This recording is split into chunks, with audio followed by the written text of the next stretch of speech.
Have you ever heard a drone sound that only you could perceive? This phenomenon is called tinnitus, an endogenic sound created by your body. It can occur in one or both ears, and up to 10% of the population has shown symptoms at one time or another. Tinnitus prevalence increases with age up to about 70 years old and declines thereafter. Tinnitus can be mild or severe. In some cases, people with severe tinnitus have committed suicide because of the psychological impact of the phenomenon. Tinnitus can have vibratory or non-vibratory origin and even can be heard by those around. To understand the nature of the phenomenon, we need to review the auditory system structure. The ear consists of three parts: the outer, middle, and inner ear.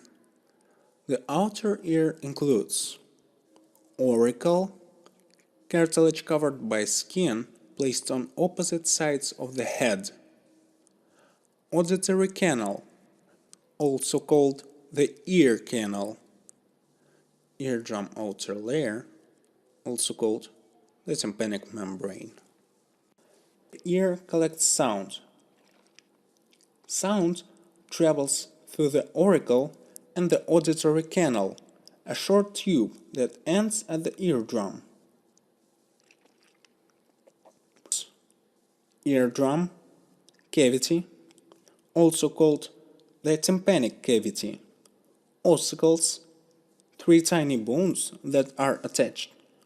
Malleus or hammer, long handle attached to the eardrum. Incus or anvil, the bridge bone between the malleus and the stapes. Stapes or stirrup, the foot plate, the smallest bone in the body.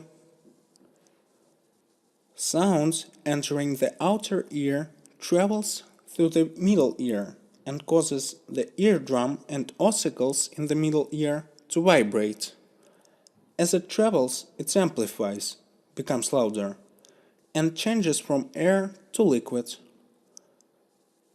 The inner ear includes oval window, which connects the middle ear with the inner ear; semicircular ducts filled with fluid attached to cochlea and nerves.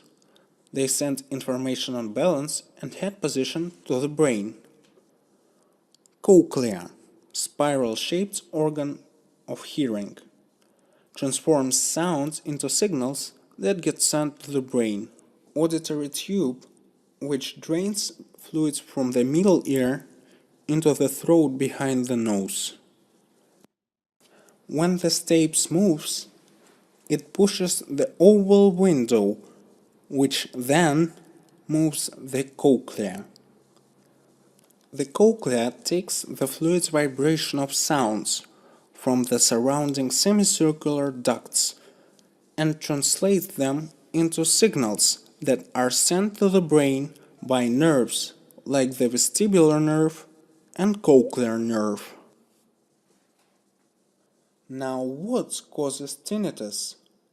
Loud noises, infections, tumors, use of substances that may induce addiction and stress. Let's take a closer look at these causes. Sustained loud noises, like those from machinery or music, as well as some drugs, can damage the hair cells in the inner ear that detect sounds.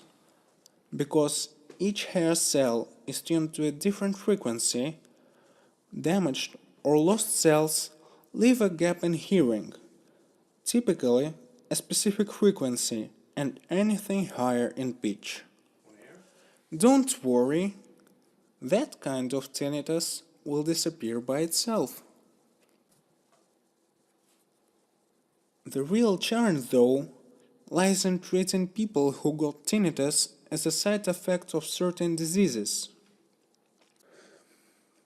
For example, those with Meniere's disease, diabetes, ischemia, and progressive deafness quite often experience tinnitus. Unfortunately, people suffering from diabetes and ischemia have very little chance of getting rid of tinnitus. However, tinnitus caused by Meniere's disease will disappear when the disease is cured. In cases when hearing loss and the like problems can be cured, tinnitus will pass with its cause. Hearing loss causes changes at junctions between nerve cells, the so-called synapses, that both excite and inhibit firing. Experiments show that tinnitus is correlated with the lower levels of the inhibitory neurotransmitter GABA, gamma-aminobutyric acid, but not with changes in the excitatory neurotransmitters. That type of tinnitus can be eased, if not cured, with help of drugs. It is logical to treat tinnitus with drugs that will raise GABA level. And masking, an approach when loud sounds are applied to mask tinnitus. However, masking is not preferable due to its harmfulness to the health of a patient. For the patients with tumors, there is basically just one way of dealing with the problem: an operation. And if you have the condition as a result of substance abuse, quinine, tobacco, caffeine, alcohol, cocaine, marijuana, heavy metals, we'll just stop that right here and now, before this habit escalates the problem and drives you crazy, even if consumption itself does not. Stress-caused tinnitus can be cured with hypnosis, meditation, or acupuncture. Interesting fact: monaural tinnitus is about 1.5 times more likely to occur in the left ear than in the right. There is still no single efficient treatment for tinnitus, although I believe one day it will be worked out. To my mind, the key to this lies in the way our brain functions. For instance, during sleep, especially during tonic REM sleep and surface and REM sleep, auditory system works as efficiently as if when we are awake, but we still do not perceive any sounds. How is it possible that we do not register such a powerful stimulus processed by the brain? Maybe this understanding will help make the final step in conquering tinnitus